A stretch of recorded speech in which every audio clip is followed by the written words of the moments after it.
son José Montes, son o presidente de AGADA, que é a Asociación Galega de Autoescuelas. O traballo é levar un pouco o que é o tema da asociación. Eu son presidente desde noviembre do ano 21 xa. A asociación naceu en Santiago, e como a maioría dos socios éramos de Lugo, decidimos traela para Lugo e elixir un presidente que fora aquí de Lugo, que a maioría dos socios de todo Galicia éramos de Lugo. O proxecto, máis que nada, é defender os intereses comuns das autoescolas.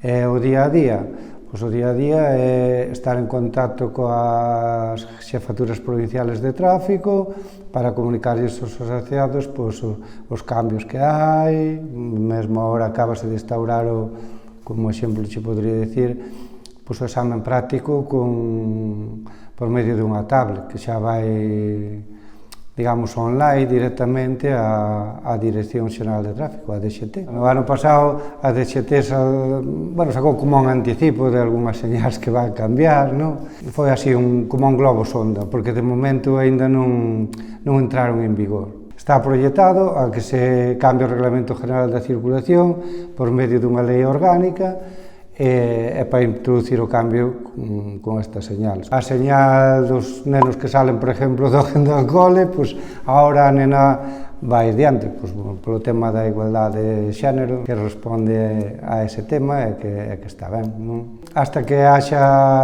se modifique e salga publicado, pasen 3 meses, porque as leis en materia de tráfico, unha vez que salen no BOE, no Boletín Oficial do Estado, teñen que pasar 3 meses para que entren en vigor. Se actualizan as normas, tamén se teñen que actualizar as señais, que sempre quedaron aí un pouco en segundo plano, e hai algunhas aí antiquísimas, vamos, por exemplo, eu que sei, as señales do paso a nivel, non? Os señales do paso a nivel, a de paso a nivel con barreras, ten unha cancilla, cando antiguamente, recordo eu que era neno, non? Que estaba como guardia ali para abrir e cerrar as cancillas ali no paso a nivel, que lle comunicaban por teléfono, eso, lógicamente, hoxe en día xa non ten moito sentido.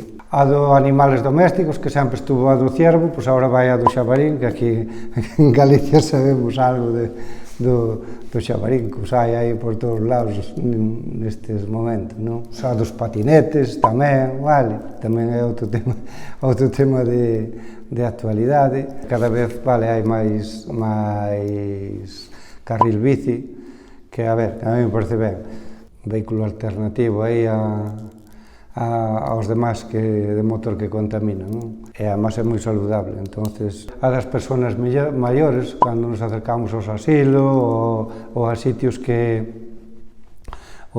hai persoas maiores, residencias de maiores, etc., tamén sacaron agora unha sinal, indicando aos condutores que teñan pouco máis de precaución neste caso, non? As zonas de cero emisións programáronse para as cidades de máis de 50.000 habitantes, vale? Entonces, logo, como sabemos, vai afectar, pero digamos que é a capital, a única de toda a provincia que ten esa población, que supera esa población.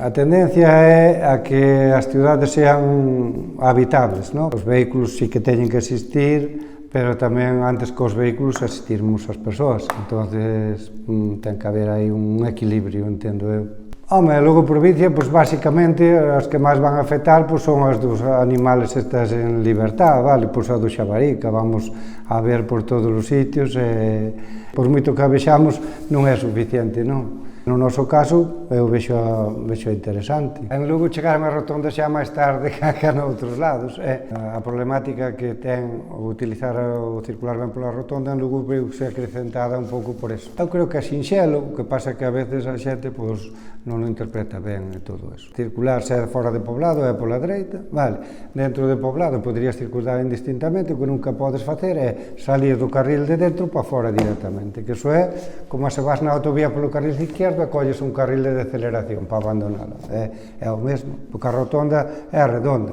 pero se collemos unha tiseira e a cortamos e a estiramos, é unha vía con 2 carriles e que as salidas pois a dereita, pois mesmo sentido. Entonces nunca podes salir de dentro para fora directamente. Eu creo que é moi sinxelo, que se non tú vas utilizando o carril de izquierdo para adiantar, por exemplo, e ves que te vas pasar da salida, das outra volta porque volves ao mesmo sitio e colles o carril dereito con antelación e depois abandonar. Que pasa? Que agora tamén están instaurando as rotondas señalizadas, digamos, entonces aí sí que xa con flechas señais, pois xa me indican se podo ou non utilizar os dous carriles para salir. Pero se non, non se pode. Estaría ben, que estaría ben e evitaría algúns problemas.